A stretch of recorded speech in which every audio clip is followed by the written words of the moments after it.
Over the past week, we saw the biggest scam that's ever happened in Pokemon. Near the end of 2021, Logan Paul purchased a sealed case of first edition Pokemon booster boxes for $3.5 million.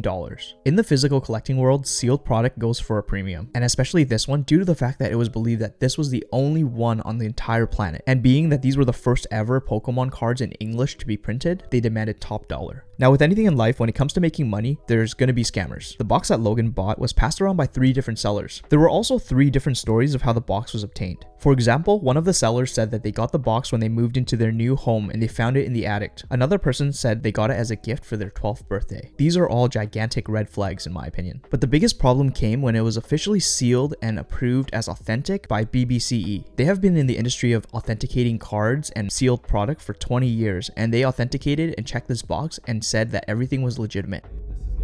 Double, triple. It would legitimately be verifiably 100% the only sealed case in the world that is 100% real. You're from BBC? Yeah, I'm the owner. Yep. You're the owner of BBC, Yep. and you authenticated this? Yes. Me and Michael are going to go over, when it came to my office that day, what I looked for. And then we're going to speak back and forth about why we like the seals. If it's good, it's worth a lot more than the 3.5 now. In this case, I hope it's real!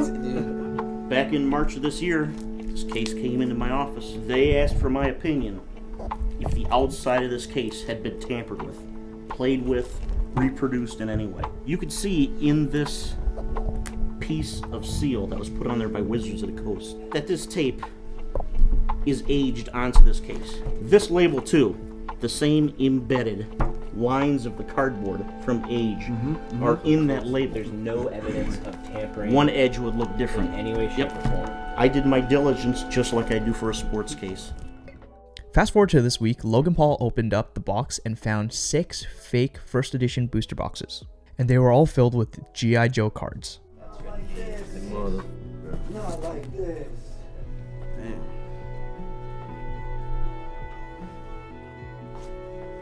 What's inside this? Legal. Oh my god. Oh my god, bro. G.I. Joe? G.I. Joe?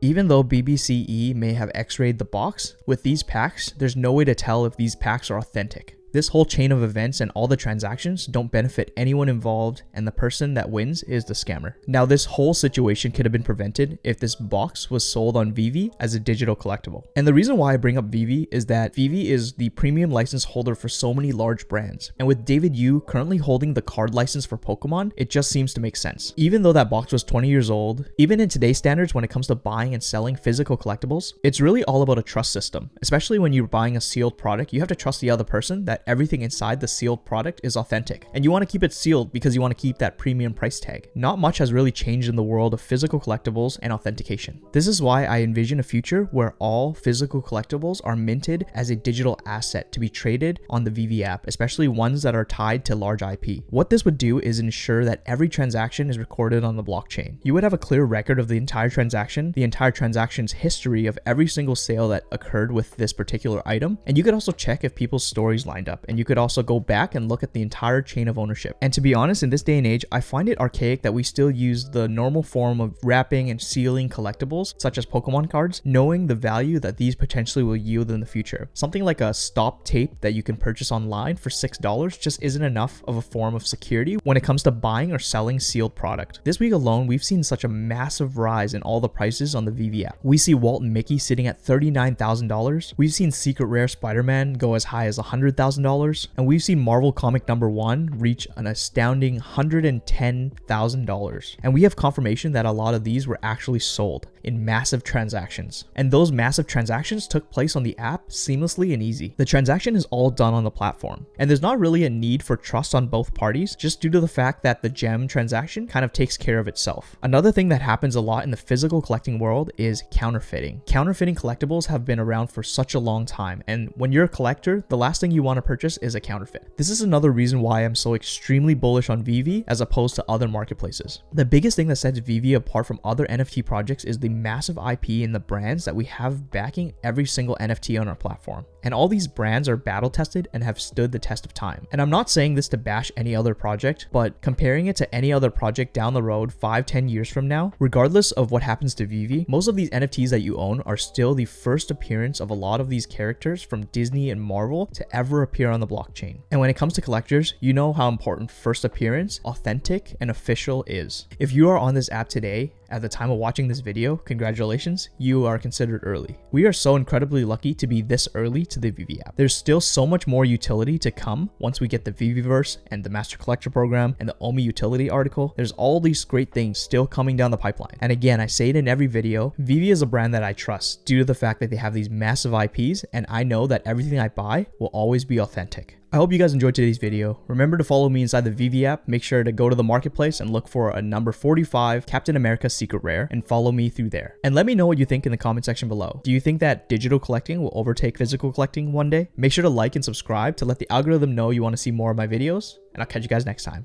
Peace out.